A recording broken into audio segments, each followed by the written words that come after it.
All right. So, as I mentioned to you in the email, this interview is strictly just for educational purposes. We're all partaking in a advanced elective on the running athlete. One of the assignments was there was a few different things we could have done, but one of the option was to interview a running related individual, whether that be an athlete, a coach, a PT, a researcher. And then I was reading your book at the time, so I decided to reach out, see if I could get a hold of you. Luckily, I did. And we're fortunate to, get your insight on some questions today. All right. Okay. So like I said, my name's Josh, Trent, and Logan.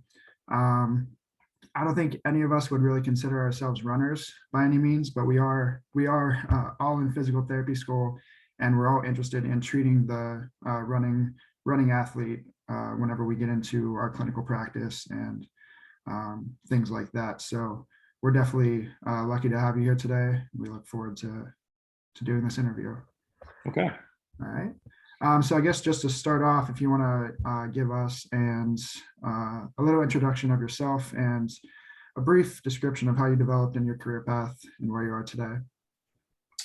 Yeah. Okay. So I guess I graduated from physio school back in 2003. I actually did my school, my physio school in Australia at Curtin University in Perth, and then from there, I actually, when I first graduated from physio school, I sort of thought that I didn't want anything to do with sports. I was a runner at the time, and I'd sort of been involved in sports my whole life, and that was kind of my initial intent when I got into physio. But when I graduated, I thought, no, I want to like work in hospitals for a bit. I want to, I want to focus on low back pain, and that was sort of where I was going with things.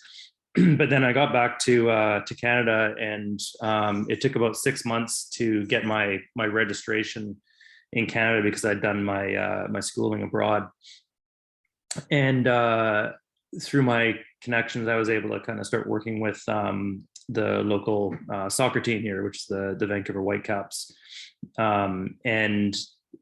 and so I was kind of working as a trainer for them for about 6 months or so, and then that kind of rekindled my love of sport physiotherapy. So I kind of jumped right back in and left the whole idea of working in hospitals and focusing on low back pain, in the background, and just started working a lot with teams right at the start. But I was still intent on not working with runners because, again, I'd been a runner my whole life. I've been around runners. I wanted something different. And so I didn't really get back into working with runners until later, like towards maybe 2010. I worked with a number of sports. I worked with alpine skiing, with soccer, field hockey, basketball, you name it. And then it wasn't really until I kind of got back into running myself as kind of a recreational runner, running 10K road races and half marathons and that sort of thing. And it was more the social aspect of that got me back into treating runners, because I was seeing all these people again, and they started coming to see me. So it was sort of almost a reluctant re-entry back into treating runners. And then once I started treating more and more runners, and I just realized how prone they were to injury, and how there really wasn't a lot of good evidence out there on why these injuries were happening and what we could do about them. That really got me digging through the research, and then that led to me wanting to take on some graduate studies and starting with a PhD in biomechanics. So I started that in 2012, 2013, and finished it in 2018. Worked clinically all the way through my PhD, still work clinically. I've got my own private practice downtown in Vancouver where I treat runners only. And and then so my PhD was in running biomechanics, and specifically looking at biomechanical risk factors and developing a gait retraining program for runners to prevent injury. And then my postdoc studies were in wearable technology and trying to use that in a more sort of practical or in-field capacity to prevent injury. So that's where I'm at now. I still have my private practice in Vancouver, where I work 1 to 2 days a week. And then I'm a clinical assistant professor at University of British Columbia in the Department of Physical Therapy. And that's where I'm at right now. That's awesome. Thank you. Yeah, I knew. So our clinical professor here, Robert Wayner, he does a lot of research himself. We have a 3D gait lab here at our school at Ohio University, and he's mainly in charge of that, working a lot with the community and the public, a lot of the sports athletes here. And I knew when he recommended your book to me as a resource, he also mentioned about your current research on wearable technology and stuff like that. I know he's very interested in the wearable technology as well. I think recently he's been looking a lot into the RunScribe devices. So I think we're going to cover a short question about that later in the interview. But for as far as the questions go, I have been reading the book, close to finishing it. I'm just in like the running programming now and stuff like that. We are fortunate enough to have running elective here. We do dive pretty deep into the kinetics and kinematics of running.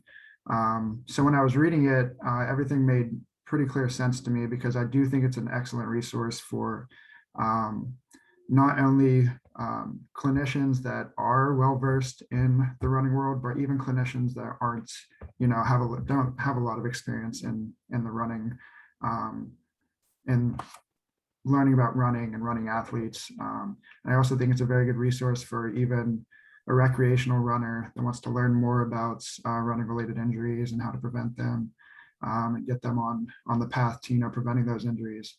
The first question I have for you is just what your overall intent was with writing the book. Yeah, I mean, originally it was aimed very much at runners, and the idea was to be able to kind of have a comprehensive resource for runners who were either new to running and just really wanted to learn all about it, and also for more experienced runners who wanted to kind of take their training or their performance to the next level. So that was really the main scope of the book initially. But as I was writing it, I realized, because we were starting to get, I was getting bits and pieces of the book from the editor as I was kind of working through it, and I was starting to use some of that myself in the clinic. So I was starting to use some of the graphics and the explanations, and found that it was actually a really great resource for me to be able to translate some of those hard to grasp concepts to my patients. So I started realizing, yeah, this could be really good for clinicians to be able to use. And so I just, I had that in the back of my head while I was writing it, to kind of think about trying to make sure that everything we put in there could be also kind of used in that capacity. And, it was very sort of heavy graphics based book. That was the idea. The publisher is DK Books, and they do a lot of kind of educational graphic based books. And so it just, it made it very easy to help with that kind of knowledge translation piece. And then I think, a lot of the difficulty I've had in the past with obviously being in the research, in the biomechanics research, looking at a graph of the ground reaction forces, I can look at that and see what's going on right away, but present it to a clinician and they're not going to have any idea, right? And so I've always had difficulty when I'm talking to colleagues or presenting to clinicians, trying to explain all those sort of things. And so again, like I wanted this book to be accessible, both to runners and clinicians, and be able to explain that sort of stuff, in more layman terms. Yeah, I definitely think you did a good job in hitting that, because I think this is an excellent tabletop resource for any clinician that works with the running athlete, especially with how simple the pictures are, explaining the concentric and eccentric phases of muscle actions going through the gait cycle. Just going through it, it's really easy to understand. Even, I mean, myself having a brief background on the gait cycle and stuff like that, but I think as far as myself being a clinician later in life, working with the running athlete, this is a really good resource to kind of bridge that gap between what the clinician is thinking and giving a good picture to the patient when we're working with them. So I definitely think you did a very good job with that. Awesome, thanks. Yeah, absolutely. The next thing I wanted to get into, shortly into the book, you get into some like kind of myths, some myth busting, as far as a lot of recreational runners and inexperienced runners kind of have these common beliefs about running, such as, running is bad for the knees, static foot postures correlate with running related injuries, wearing the wrong shoe compared to their foot type, etc. And then you hit on one about since running athletes are it's an endurance sport, it's commonly believed that all running athletes should be kind of performing that low intensity, low weight, high repetition type exercise in order to, prepare the muscles. But you also say that it's commonly well understood nowadays that high load strength training can be very beneficial for runners. So I was wondering if you could touch on that a little bit more. Yeah, so I guess there's two components to that. There's the kind of injury prevention side, and then there's the performance aspect. And I think there is good evidence out there that that kind of strength training can help with performance.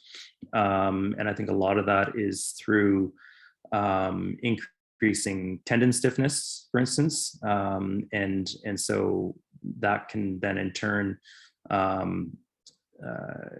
improve someone's running economy because they're getting more energy return with every step.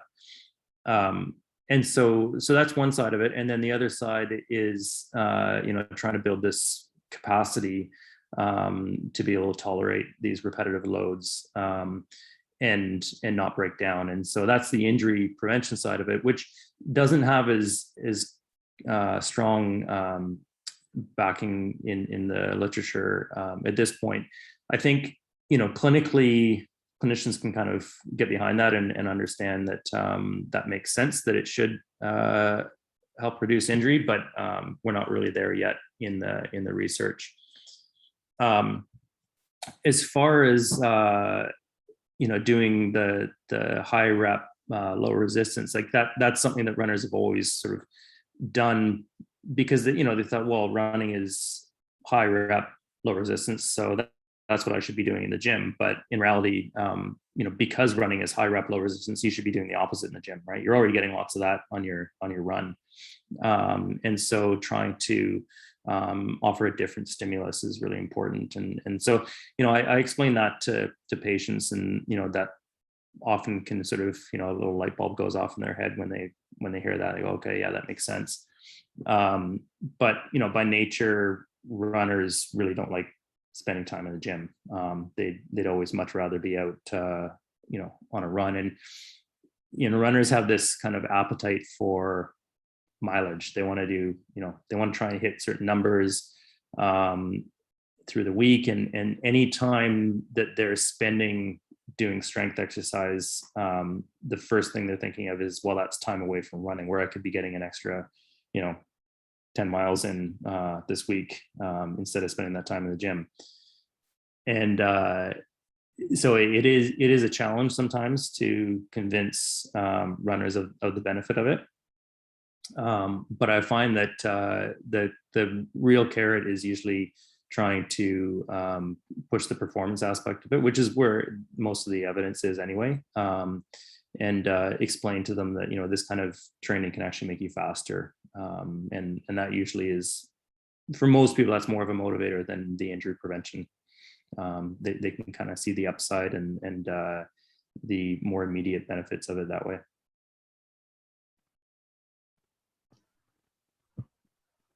So yeah, you already hit on it a little bit, but when you're working with those runners, what do you specifically say, or how do you like rewire their brain to help them understand that high resistance strength training would be beneficial for performance? Yeah, I mean, I really I try and hammer the performance, unless you have to kind of, you're always, every individual who comes in has different priorities, and so if it's someone who's just wants to run, they keep getting injured, then maybe you angle a little bit more the injury prevention side of things, and explain the possible benefits that way. For a lot of people, it's really hammering the performance side, though, just because runners tend to be fairly goal based, and if they think they can take a couple minutes off of their 10K time, they'll probably put in the extra effort in the gym.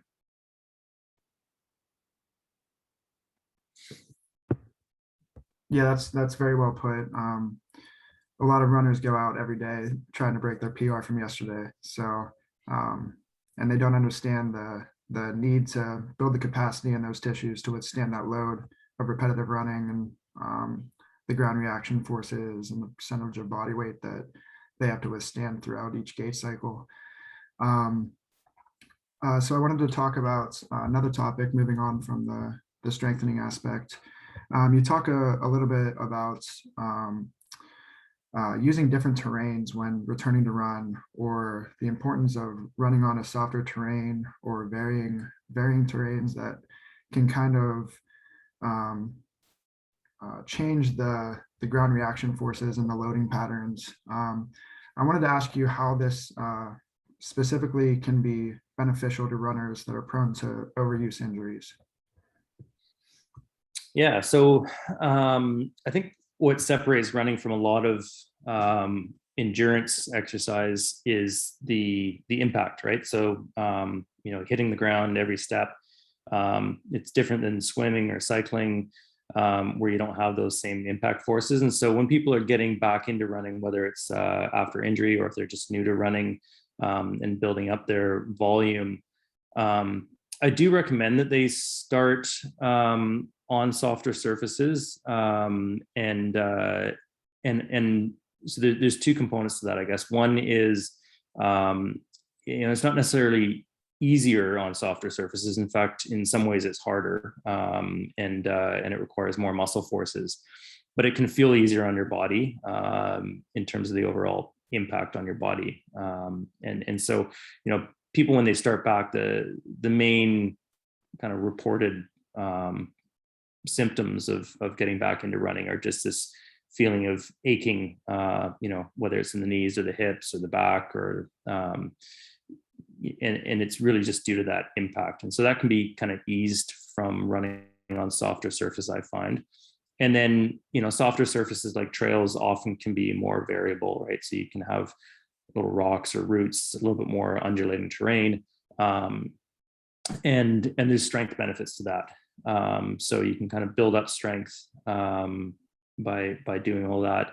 You can also, if they are prone to overuse injuries, you don't really want to get them in a situation where every step is exactly the same, because that's just going to increase the repetitive strains on the body. And so, whether it's running on a flat pavement or running on a treadmill, they're just more likely to repeat those same patterns again. So getting on more variable terrain can be nice for that.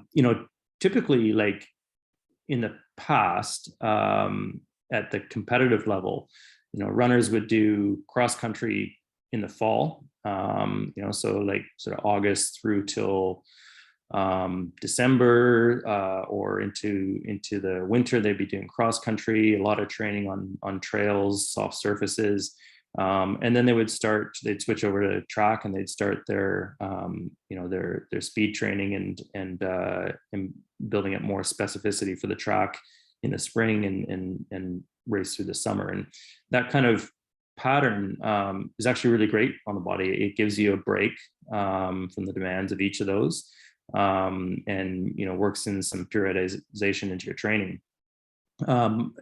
That doesn't happen nearly as much at the competitive level these days, because people can, certainly at the road racing, in the road racing circuit, people can race right around the year on the roads.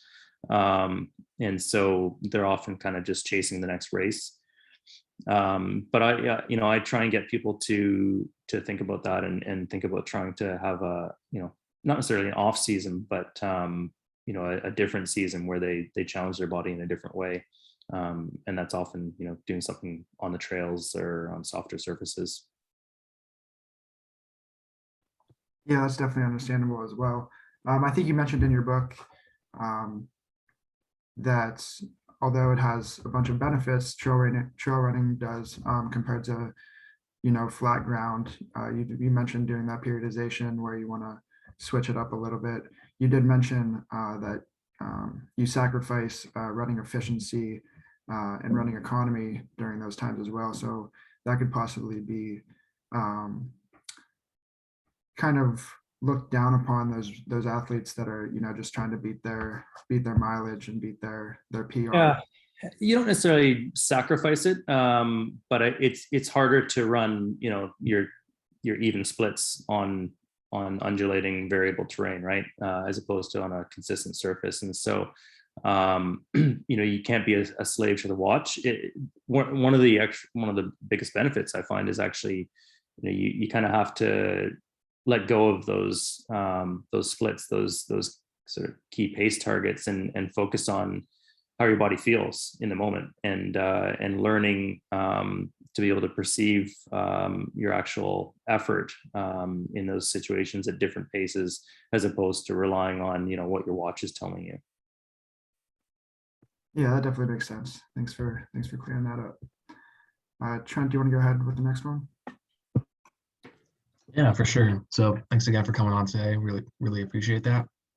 So I feel like in recent years, like in the physio training world, there's kind of been a shift to look more distal in chain, especially at like the foot and like the core muscles of the foot, like really supporting that medial longitudinal arch. So I try to look for some recent studies to kind of support that movement, and I think a lot of them had pretty good results, especially in reducing like running related injuries for like runners.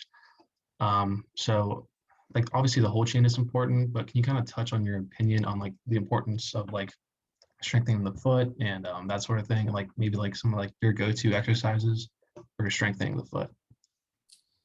Yeah, so there has been a bigger emphasis on the foot and strengthening the foot recently, and part of that I think comes from the minimalist shoe movement as well. And there's only really one study out there right now that has shown a link with reducing running injuries from doing a foot strengthening program. A lot of them have focused on just showing that you get increased muscle cross-sectional area and that sort of thing from doing a foot strengthening exercise program. But the only one out there that I'm really aware of right now that links it to running related injuries is the one by Ulysses today. And there's definitely a few caveats to that study. For instance, the intervention group in that study had a supervised exercise intervention where they got 20 to 30 minutes of exercises, supervised by a physical therapist. Whereas the control group, only had a 5-minute stretching intervention that was not supervised. It was all done online. It was for 8 weeks only, whereas I think the supervised strengthening exercises were for 16 weeks. So they just having that interaction with a therapist during that time is, has a massive influence, and we don't know the contextual effects that can have on runners and their risk for developing injury. So I think that's a big one. And then the other thing is, in that study, there were no differences in injury between the two groups until about 8 months. And so, way after that 8-week intervention, which again, doesn't really make sense to me. If you're going to have a strengthening program that runs 8 weeks, why aren't we seeing those benefits earlier on? And then, the other thing was that I think half of the injuries in the intervention group, so the foot strengthening group, half the injuries actually occurred in foot and ankle. So they had more foot and ankle injuries in that group than they had in the control group. So, again, these things don't really add up to me. It doesn't really back that argument that a foot strengthening program is going to reduce injuries. And that kind of goes with my bias as well. I think there are a lot of other things that you can work on that would be more beneficial at reducing injury than a foot strengthening program. Because running is still a pretty good strengthening exercise for the foot. And, again, like, this may sound like it goes against what I said earlier about, just where you spend your time, whether you're going to do those exercises or go out and run 10 miles. In this case, I would say running is going to probably have more benefit at, building overall load tolerance and reducing injury risk than doing a foot strengthening program. So that's where I kind of stand on that. That's not to say that in certain situations it's a good thing to do. And I certainly use foot strengthening exercises. I've got a few in my book. But I tend to use them with the population that already has, a history of foot injury. So things like plantar fasciitis, or tibialis posterior, tenosynovitis. Those sort of injuries, I definitely focus on foot and ankle strengthening. But for the most part, I don't really focus on that for a prevention activity. Cool. Yeah, that's definitely good to know. It's like you said, like I think there's just been such a movement, like with like the minimalist shoes and that sort of thing, and like being barefoot. Sometimes we kind of just get lost in like what's new. So thanks for dropping that information for sure. So I recently listened to an interview you did back in 2020 on the marathon training podcast, where you kind of talked about some of the cues you give to runners who are having a difficult time, like with that loading response phase, or like being able to essentially control their body and such. So can you kind of touch on that a little bit, and like some of those verbal cues that you use, and like maybe some of the other cues that you've had success with in the clinic? Yeah, so I guess that probably stemmed from my PhD studies, where we had a group of runners who had high braking forces. So when they hit the ground, that force coming kind of directly back into them, not the vertical force, but the braking force in a horizontal plane. And we had linked that previously to increased injury risk. So we had a group of runners who had this high peak braking force, and we gave them real-time feedback over a 15-week half marathon training program, where they came in 8 times through the 15 weeks, and we gave them real-time feedback for a 15 to 30-minute run of their peak braking forces visually in front of them on a big TV monitor. And we asked them to come up with their own strategies to try and keep those braking forces below a certain target line. And then we asked them afterwards what they thought of what they were trying to do that was successful. And the most successful strategies that kind of came out of that, and these reduced both braking forces and the vertical loading rates. But the main ones were to try and run softly or quietly, or to increase your step rate or decrease the step length. And so those are cues I'll use for sure. running cues tend to be fairly specific as well. And you'll find this just with any sort of exercise that you're giving when you're trying to cue someone. Some people will respond differently to different cues. And so really it's about trying to find the cue that works best for them. In the clinic, when I'm trying to do this, we're in a fairly small room and they're on a treadmill. And so they can often hear themselves landing. It can be quite loud if they're landing hard. And so giving that running, trying to land quietly can be a good cue in that environment. But then when they get out on the road, maybe they can't hear that same sort of thing, or if they're in the trails, so that it doesn't necessarily work in that context. But running softly can sometimes work. So feeling like they're just landing softly, or trying to match a certain cadence to try and increase their step rate and decrease their step length. And so I'll go through usually a few different cues with them to see what works, and we can actually measure that in my lab using some wearable sensors, so we can kind of see if it reduces their impact forces. But yeah, those are kind of the main cues I use if I'm trying to reduce the impact loading phase.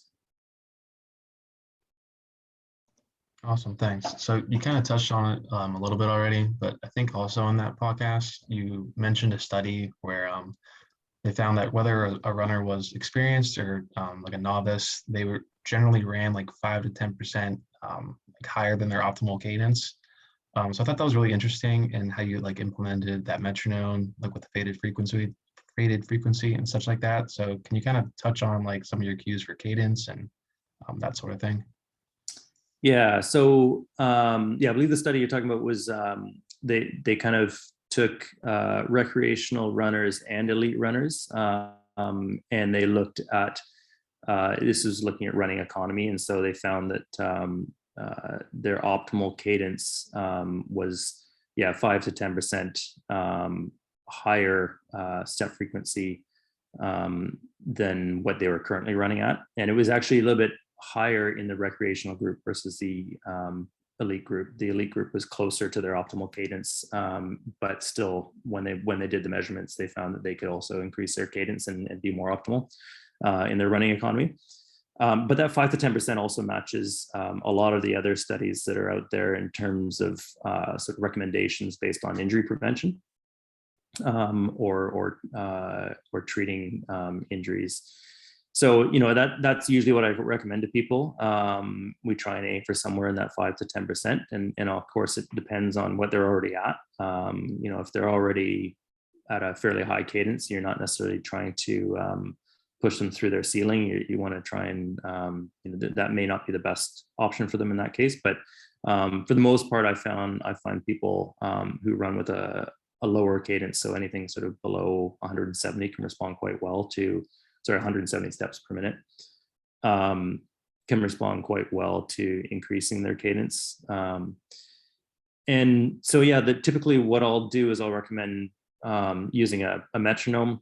They can download a metronome easily on their phone, and they can run with it on a treadmill or outside with earbuds in, and they try and match that metronome frequency, so you can dial it right into whatever your goal is, whether it's 175, 180 steps per minute, and then pairing that with a faded feedback program. So initially starting with full feedback for their entire run, where they're really trying to match it, and then taking that feedback away for periods of time during their run, so that they're having to internalize that rhythm.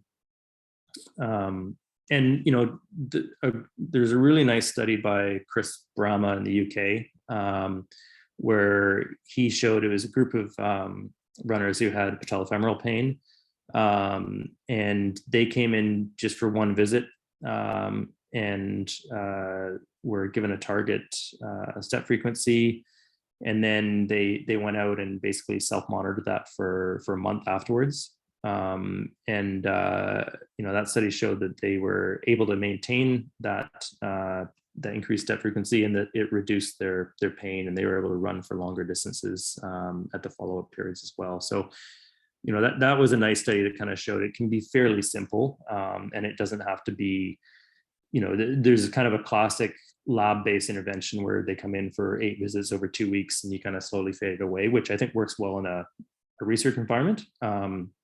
But it's not necessarily that practical in a clinical environment.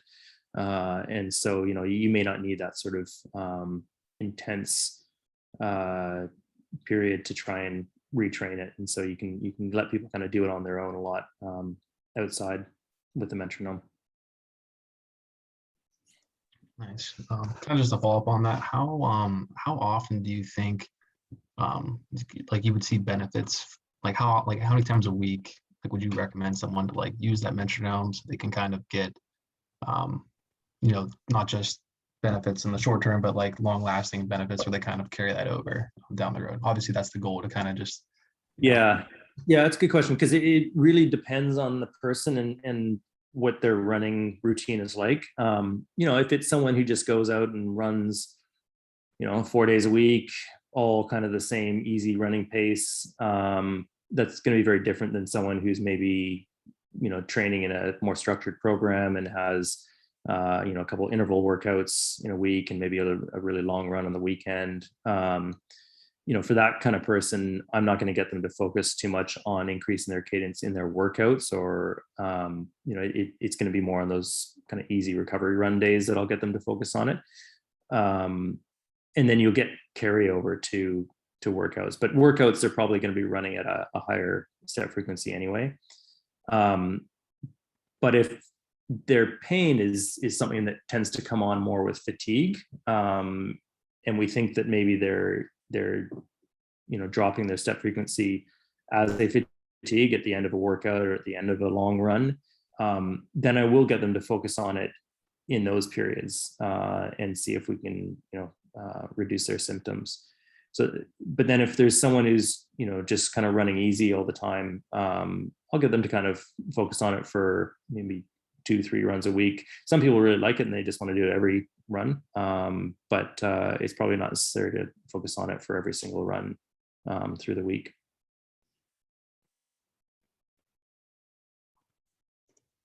There we go. Yeah, that definitely makes sense. So thanks.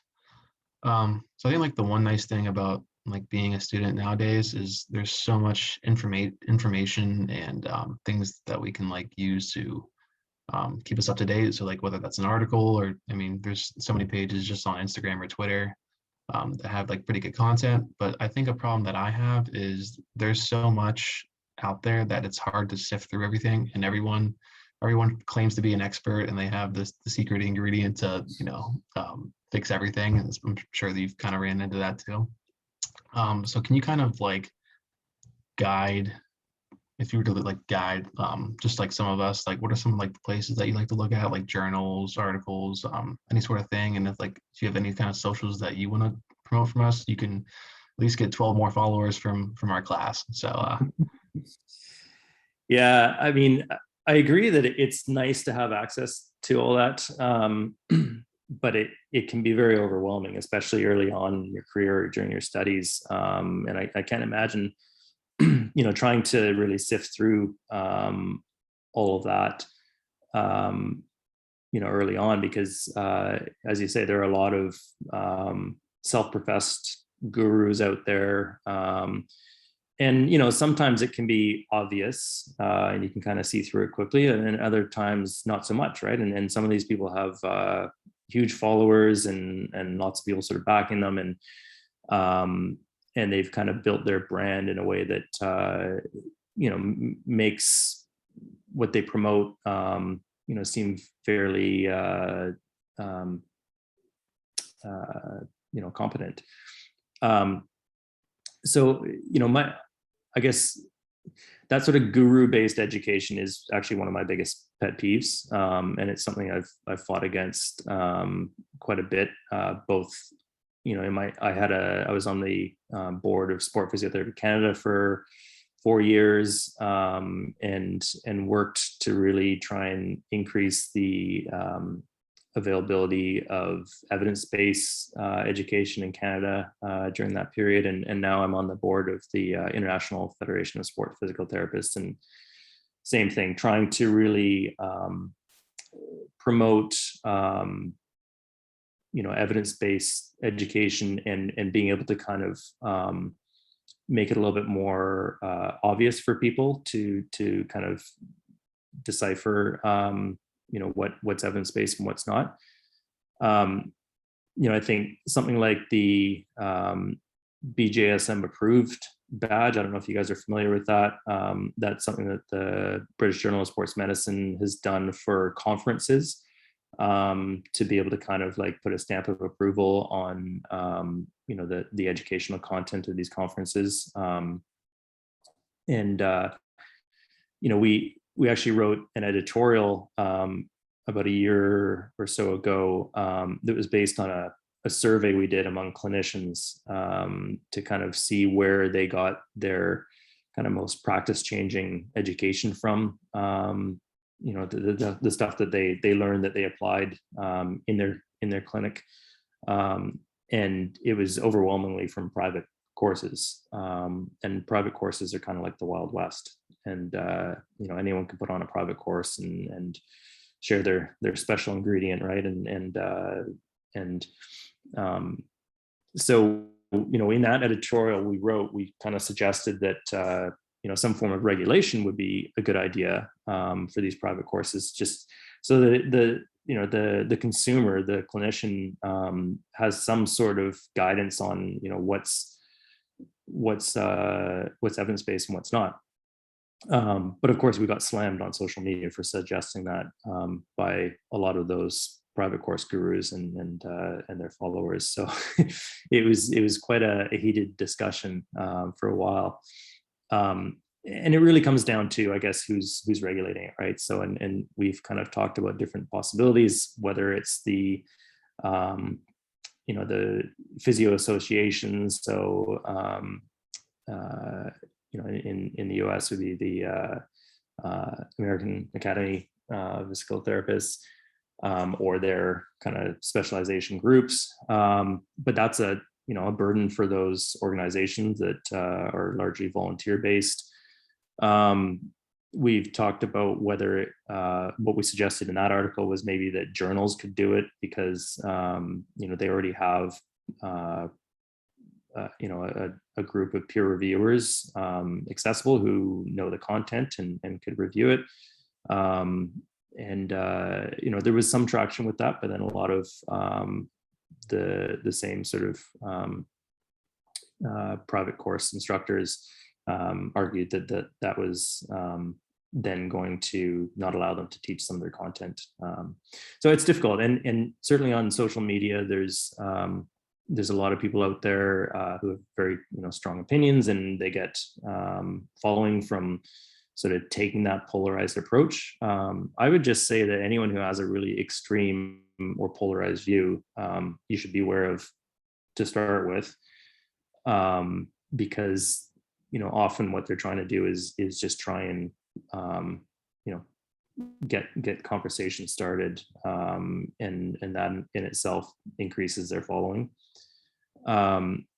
But it's always fine to ask them, hey, okay, well, if that's the if that's your opinion, that's your view, where's the evidence to back that up? Can you provide me with some of those references so I can do some further reading? And if they can't, then there you go. I mean, that's sort of a reason to question it. If they're if they provide a bunch of research to back it up, then great. Then you can start forming your own opinion. I find Twitter is probably the best one in terms of being able to have those conversations. You can reach out to people, and they'll often get back to you, and you can you can bring in lots of other people to kind of share their opinions. But it's also one of the ones that you have to be careful of, because it's an open public conversation. So things can get misconstrued and can get heated on there as well. So I'd just say it's always keep an open mind, but always ask for the evidence for something if you're questioning it.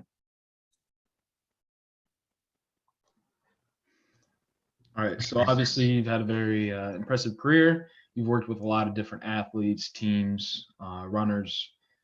For you personally, what is your favorite running population to work with? This could be anyone from the amateur or novice recreational runner all the way up to the top, the most elite level runners that you've worked with. Who do you enjoy the most, if you have a favorite? Yeah, I mean, I certainly work with the full range. In the clinic, I see, brand new novice runners to kind of career recreational runners. And then also, the sort of top end distance runners we have in Canada. And this past summer, I went to the Olympics with the marathon runners. So, I've had experience working with the full range. And there's pros to all of them. But I would say that nothing really gives me the same satisfaction as getting those novice runners or those people who have really tried to take a crack at running maybe several times that never have been able to kind of build a consistent running routine, and getting them over that hurdle and getting them into a regular running routine. I had a patient who emailed me last week, who I'd seen, I guess, last spring, and he'd sort of had several kicks at the can. He really wanted to run, but every time he started a program, he'd get injured, and just couldn't string anything together. And he emailed me just to say that he'd reached his initial goal, which we'd sort of set, which was to run a 5K to train for it and run it. And since then, he'd also done a 10K, and he'd now signed up for a half marathon in February. And he was looking for some advice on some coaching and that sort of thing for that. And I mean, that's the kind of email I love getting, because here's someone who has tried and tried and tried, really wanted it, but just wasn't able to get there. And now, mainly through like just some fairly simple advice, some education, was able to kind of get into that routine. And so that's kind of probably the most satisfying population I work with in the clinic. Cool. So when you're working with competitive runners, so these could be like high school athletes to collegiate level, how do you manage any sort of communication needs or expectations with the coach or the rest of the coaching staff in accordance with the athlete themselves? Yeah, I mean, it really depends on the coach, and how open they are to working with physiotherapists, and sort of how embracing they are of things like strength training, or gait retraining, or any of those sort of interventions we might suggest. But you really do need to include the coach, especially at that competitive level, because they're the ones setting the programming, and they're the ones that the athletes are really going to listen to. So you do need to make sure that they're on board with everything. And so, I make sure that I right away ask the athlete if it's okay if I communicate with the coach. And sometimes I'll sort of CC the athlete. Other times, we may not want to CC the athlete, because we don't want them to be kind of focusing on their injury. So I'll go back and forth with the coach, but it really is a collaborative effort. And, you have to be careful, because some coaches don't want to be told what to do. And so you just have to kind of suggest, hey, this type of training, or maybe a little bit more variation on trail, on some of these easy runs, or maybe some cross training on certain days, would really help to kind of like keep this runner hitting their targets, for the next little while, and then let them kind of suggest the specific approach to that cross training, or the type of workouts that they'd be doing. You don't want to be coming across as kind of trying to do their job and actually coaching the athlete as well. And so I think that's really important, just to kind of make sure that you're staying within your lane on that. Cool. So We talked about it at the beginning a little bit. Some of your research has been on the use of wearable technology when during running gait analysis. So where do you see wearable technology fitting into the future of running gait analysis in both the clinic and the real world?